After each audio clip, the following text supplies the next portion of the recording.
Olá, eu sou Adriano Moneta, este é o programa Segurança Pública em Debate, uma realização da Associação Nacional dos Delegados de Polícia Federal, do Sindicato dos Delegados de Polícia Federal do Estado de São Paulo, da Associação dos Delegados de Polícia do Estado de São Paulo e do Sindicato dos Delegados de Polícia do Estado de São Paulo, tudo isso com o apoio da ACESP, Associação dos Canais Comunitários do Estado de São Paulo.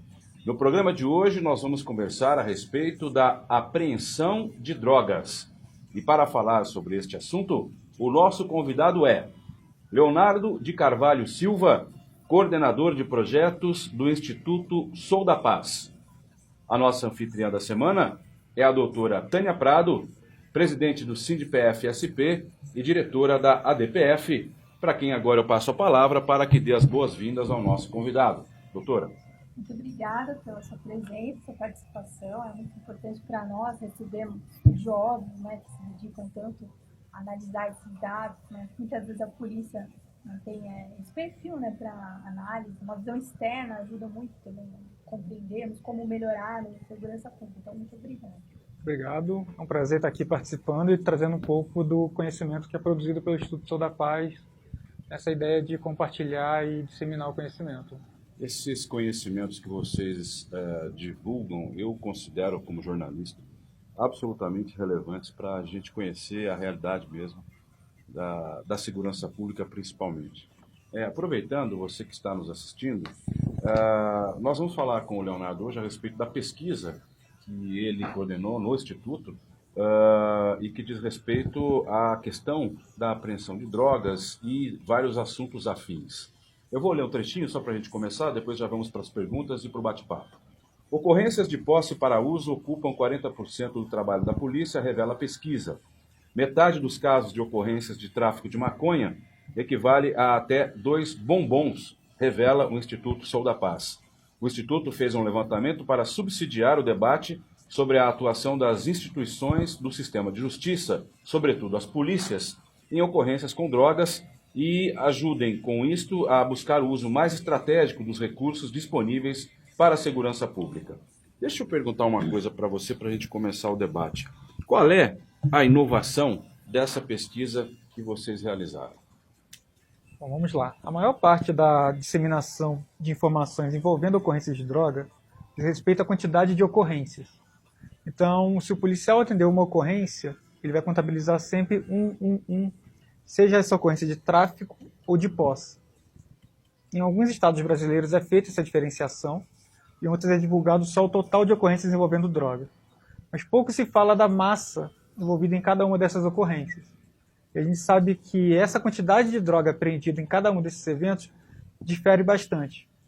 Aqui no estado de São Paulo, a estatística pública divulgada contabiliza número de ocorrências de posse para uso próprio, de posses de ocorrência de tráfico e ocorrência de apreensão de droga onde ninguém foi preso ou apreendido. O que a gente tentou fazer foi extrapolar um pouco esses dados, observando o caráter de massa apreendida em cada uma dessas ocorrências, para estabelecer um perfil da ocorrência típica de posse, de tráfico, onde ela ocorre, quais são as ocorrências de maior relevância, quem apreende mais, enfim, trazer mais conhecimento sobre essa questão que é fundamental para a segurança pública brasileira. Doutora Tânia, a senhora tem alguma pergunta para a gente começar esse bate-papo? Então, eu trabalhei quase 4 anos na Delegacia de Repressão e Entorpecentes da Polícia Federal aqui em São Paulo e quase 1 ano, mais ou menos, em Foz do Iguaçu, que é a região de fronteira, né? Então, claro que há uma diferença grande assim, de trabalho, mas o que a gente notava na Polícia Federal é que a quantidade de droga em cada ocorrência, a quantidade apreendida, ela era muito superior, muito maior. Então, mesmo com efetivo pequeno, ali havia um trabalho mais de inteligência, né, um esforço maior para tentar pegar coisas ligadas a organizações criminosas e tal. Isso até hoje, né, acontece assim. Então, nós vemos essa diferença. Como é possível fazer mais com menos, né, com pouca gente? Claro, gostaria de ter um efetivo maior, mas a gente notava isso, que era possível. Mas, paradoxalmente, por outro lado, a gente vê nos estados que a Polícia Militar tem uma grande estrutura, um efetivo muito maior, comparado com a Polícia Federal, mas acabam muitas vezes se concentrando realmente nesses casos de flagrantes, tal, de quantidades menores, né? Eu queria ver a sua opinião assim, sobre isso, o que pode estar comparando com os dados? Né? Sim, acho que as polícias elas têm perfis de atuação muito diferentes. Aqui no estado de São Paulo, a Polícia Militar ela atua tanto no policiamento ostensivo, então onde ela acaba se deparando com pequenos traficantes e usuários, daí a pesquisa constatou também que a maior parte, por exemplo, das ocorrências de posse para uso próprio são encaminhadas para o DP por policiais militares. Isso também vale para as ocorrências de tráfico. E a maior apresentante de ocorrência, sendo polícia militar, dado o tipo de atividade que ela desempenha, isso vai influenciando bastante também os números. A gente teve um ponto que a gente considerou bastante interessante de observar, que foi, a gente analisou a distribuição territorial, onde essas apreensões eram feitas, por massa de droga. O que a gente observou é que, no caso da maconha, as maiores massas apreendidas se davam no interior, no caso da cocaína, se dava no interior e na região metropolitana, e no crack também o foco era a região metropolitana. Então a gente foi observando dinâmicas muito diferentes, conforme o tipo de droga, que vai demonstrando que cada uma tem uma peculiaridade referente à logística, à cadeia do tráfico, e aí a atuação das instituições policiais, elas devem se complementar, né, para produzir um resultado mais eficiente, a impactar na cadeia do tráfico. O que a gente estava observando bastante no caso da participação da Polícia Militar é que nas grandes apreensões tem uma participação muito grande da Polícia Rodoviária. Por quê? Para fazer o transporte de grandes massas, não dá para fazer, por exemplo, em mochila ou em moto. É necessário veículos, né, sobretudo caminhões. E aí esses caminhões eles são apreendidos, eles são parados no deslocamento, nas rodovias. Sim, essa é uma diferença também. E a gente nota que muitas vezes não é tanto a tecnologia que vai auxiliar na investigação, né? Realmente continua sendo o trabalho, aquela perspicácia do policial, já adquirindo experiência também de outras investigações e tal, e observando aqueles alvos, que ele consegue alcançar ali a parte mais elevada da pirâmide, né, da organização criminosa. Agora, quando você imagina o dia a dia da polícia militar, como eles estão mais presentes na rua, então talvez aqui o que chama mais atenção são aqueles locais, pequenos pontos de venda de drogas, já direto para o consumidor, né? Aquilo que é mais visível. E já na parte de inteligência, que daí a Polícia Federal, desenvolve mais trabalho, aí que eles conseguem, né, pegar casos cocaína, um pouco de sangue. E esse impacto no final dessa cadeia de distribuição acaba impactando no volume de massa apreendida. Porque se a gente pensar na cadeia como um todo, ela sai grandes massas, chegando para cá, elas vão sendo disseminadas. E aí a massa ela vai se dissolvendo. Então essa atuação da Polícia Militar ela acontece mais aqui na ponta, né, onde pequenas quantidades de drogas são apreendidas por ocorrência. E isso é um ponto que influenciou bastante o resultado final da pesquisa, onde ele mostra, por exemplo, que a ocorrência típica de tráfico de drogas apreende 40 gramas de maconha, que a gente considera pouco. Né? 40 gramas já é tráfico? Tem uma questão do nosso Código de Leis que não tem uma quantidade limite que diferencia, uma medida objetiva, como acontece em outros países, como, por exemplo, Portugal. Então, na verdade, o policial ele avalia todo o contexto da apreensão para determinar se é tráfico ou se é posse. Né? De repente a pessoa está levando droga lá na Cracolândia, né, levando aos poucos pequenos potinhos ali, e esconde a quantidade maior em outro lugar, mas na hora do flagrante o sujeito fala, mas eu sou usuário, né? Tem essas diferenças. E até pensando, né, mesmo nessa questão do crack, então há um consumo maior, pelo menos aparentemente, né, a partir da indicativa, na região metropolitana. Então. Isso, é onde as maiores quantidades foram apreendidas. O crack tem uma peculiaridade, que ele é um subproduto da cocaína. Então, muitas vezes, é mais fácil, né, transportar a cocaína e fazer esse trabalho químico de convertê-la para crack próximo dos pontos de consumo, né? Que é uma mercadoria de menor valor agregado, que compensa trazer a pasta base ou uma cocaína para convertê-la próxima de uma Cracolândia, por exemplo, dos pontos. E também tem a questão dos produtos químicos, né, que usam para aumentar o volume da droga. Né? Sim, sim. Não tem tanta pureza, mas causa estrago, né, uma saúde no mesmo. Uma limitação dessa pesquisa, que a gente não achou maneira de vencer, é a questão a gente analisou a massa de droga apreendida, mas a gente não considerou em momento algum a pureza dessa droga. E também daria uma análise bem interessante de verificar, será que as maiores quantidades, aquelas que são apreendidas, por exemplo, em caminhões, possuem um nível de pureza maior do que são as apreendidas em pequenas quantidades? Muito provavelmente, né, porque aqueles tabletes lá, diretamente da Bolívia, dos países produtores, porque na verdade a gente não sabe qual é a destinação final desse produto.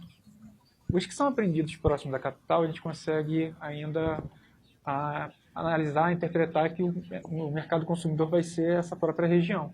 Esses que são apreendidos no interior, a gente não sabe se ele está passando pelo Estado, fazendo parte de uma rede de tráfico internacional. Então, assim, a qualidade, a pureza, nesse momento da apreensão, ela é maior do que uma droga apreendida próxima do seu mercado consumidor final. Né? É verdade.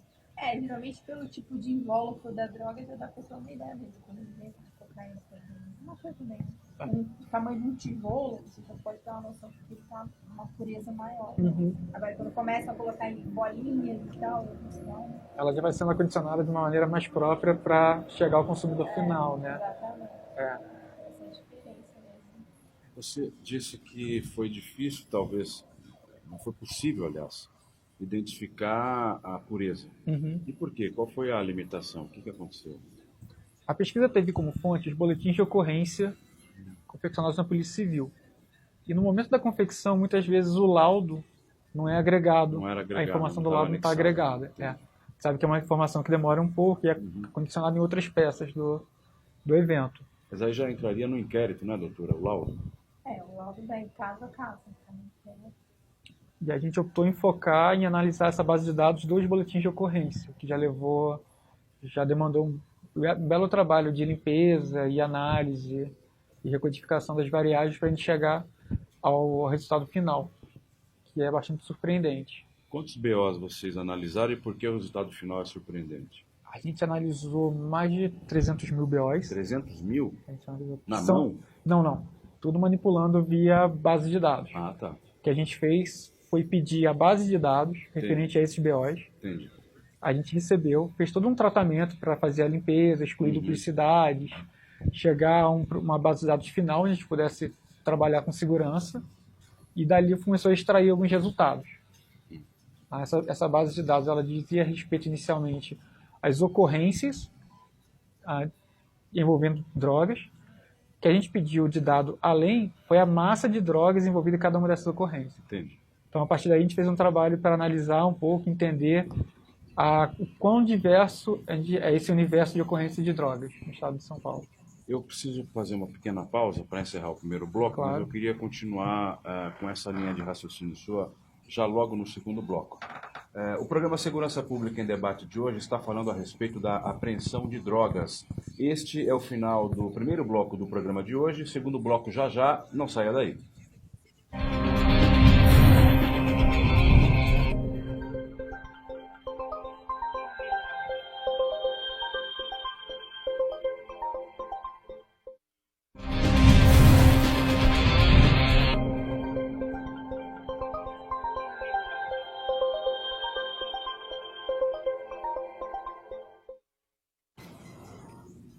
Segurança Pública em Debate, segundo bloco do programa de hoje, que estamos conversando a respeito da apreensão de drogas. Eu vou reapresentar o nosso convidado de hoje, que é o Leonardo de Carvalho Silva, coordenador de projetos do Instituto Sou da Paz. Ao lado dele está a nossa anfitriã de hoje, a doutora Tânia Prado, presidente do SINDPF-SP e diretora da ADPF. A gente falava agora há pouco a respeito do final surpreendente. Eu queria que você retomasse essa questão para o nosso telespectador entender melhor. O que surpreendeu de fato? Assim, o que houve? A gente analisou todas as ocorrências envolvendo drogas no estado de São Paulo, de 2015 a setembro de 2017, que era a informação mais atual naquele momento. E a gente, inserindo a informação da massa de droga apreendida, a gente chegou à conclusão que do total de ocorrências envolvendo drogas, somente 3% da massa de drogas apreendida diz respeito a ocorrências de posse para uso próprio. Ou seja, são milhares de ocorrências anualmente desse tipo que geram resultado de somente 3% da massa apreendida. Os outros 97% de toda a droga apreendida nesse período foi apreendida em ocorrências de tráfico. Daí a pergunta, por que a gente ainda onera nossas instituições policiais para que elas fiquem empenhadas em ocorrências envolvendo usuários de drogas? Doutora Tânia, senhora delegada federal, ajude a responder aí, que eu também acho é uma boa pergunta, né? Quando eu vi assim, né, a pesquisa, eu pensei assim, nossa, são poucas pessoas lá na Polícia Federal conseguem fazer, porque o efetivo inteiro da Polícia Federal policial é entre 10 mil e 11 mil policiais no país inteiro, criando diversas funções, desde polícia administrativa, passaporte e tal, até funções na investigação. Então, alguns setores ali de repressão entorpecentes tem 20 pessoas e que às vezes até, nossa, a Polícia Federal é um número enorme. Então, eu fico pensando assim, muitas vezes é uma questão de diretriz, né, de saber como fazer com aquilo efetivo que você tem. Então, que casos você deveria priorizar. Isso eu digo não só na questão do tráfico de drogas, consumo também, mas com relação a outros crimes, né? Porque muitas vezes a polícia se sente na obrigação, há uma cultura ali também que o Ministério Público está sempre fazendo controle externo da polícia, e o caso chega lá e o policial tem que tomar uma providência. Então, muitas vezes, naquela fila de casos para serem analisados, às vezes um caso pequeno, insignificante, acaba tomando tempo do policial. Então, isso até na área de crimes cibernéticos também acaba acontecendo. Compartilhamento de imagens é uma imagem, a polícia vai lá abrir um inquérito para aquele caso. Então, eu acho que na questão ali do tráfico de drogas, dessas atenções, deveria ser repensado realmente como direcionar, né, como colocar a polícia para se concentrar nos casos maiores. E acho que deveria ser dada atenção também para as denúncias que as pessoas fazem, né, mas também não dar uma supervalorizada. Se chega lá, tem um sujeito vendendo, não sei. É claro, é importante acompanhar esse alvo, mas não ficar concentrado nas coisas pequenas, mas acho que deveria haver realmente uma diretriz de segurança pública maior. Né? E a pesquisa também foi olhar o outro ponto, o outro extremo, que são as maiores ocorrências envolvendo drogas. Então o que a gente fez foi pegar as maiores apreensões, as 100 maiores apreensões do Estado, para cada tipo de droga. E a gente entendeu que essas 100 maiores apreensões, no caso da maconha, foi responsável por metade da massa apreendida. Então, num extremo, eu tenho 100 ocorrências que apreenderam metade de toda a maconha apreendida no estado de São Paulo. No outro lado, eu tenho dezenas de milhares de ocorrências. E aí, qual foi o tempo? Quanto de recurso público foi gasto nessas centenas de dezenas de milhares de ocorrências? Para produzir um resultado igual a 100 ocorrências. Então esse é o ponto que a gente traz também como conclusão do estudo, que é como que o recurso público destinado às polícias, a gente está gastando esse recurso. Quanto de recursos se gasta e se consome em ocorrências que não se gera impacto na cadeia de distribuição do tráfico. Ao passo que no outro extremo a gente tem ocorrências, geralmente que envolvem inteligência policial, envolve um outro tipo de recurso que produzem de fato impacto na cadeia de distribuição de drogas. Né? A gente tem alguns casos extremos, só para citar. A maior ocorrência de maconha, no caso, nesse período, foi uma ocorrência de 16 toneladas. Foi uma carreta apreendida. E foi uma ocorrência em que a carreta foi abordada, então não houve exposição de risco ao policial, foi uma ocorrência muito mais controlada. Então, assim, você conseguiu sanar e expor aquele policial menos a risco do que uma ocorrência em que o policial muitas vezes se envolve em confronto para apreender uma quantidade ínfima de droga. Então, a gente tem que pensar também no perfil dessas ocorrências, não só em termos de consumo de recursos, mas no risco a que a gente está expondo esses policiais. Quando a gente emprega inteligência policial para impactar nesse tráfico de drogas, Acho que é uma ocorrência muito menos arriscada. Nesse caso, o senhor, chamando de você até agora, vou continuar no você. Você, ou o Instituto Sol da Paz, sugere o que exatamente? A doutora Tânia, tenho certeza, que sugere um investimento maior na polícia judiciária, que é justamente aquela que utiliza a inteligência para desmantelar grandes quadrilhas. O Instituto Sol da Paz tem o mesmo viés, o mesmo ponto de vista? O Instituto Sol da Paz sempre incentiva ações que utilizam inteligência policial. O que a gente tem observado em outros cenários é que a cooperação interagências tem surtido efeitos bastante interessantes, sobretudo nessa cadeia de distribuição de droga. É uma inteligência que extrapola uma única instituição policial. Então, é o acionamento de múltiplas agências para fazer um combate mais efetivo ao tráfico de drogas. Esse é um ponto que a gente está observando em várias outras realidades de outros países, que tem surtido efeitos bastante interessantes. Doutora Tânia, no Brasil tem esse tipo de cooperação entre as polícias? Então, agora, recentemente, né, com o lançamento do SUS, Sistema Único de Segurança Pública, né, no governo anterior, com o ministro Zuma, criou-se uma expectativa realmente de que as polícias se conversassem, os sistemas, as bases de dados,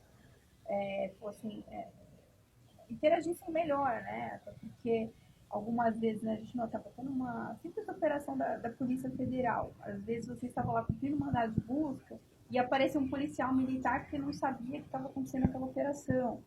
Então, eu imagino que depois a gente aperfeiçoou um pouco isso, tal, com umas formas de comunicação com a Polícia Militar, dependendo do caso, né, tal.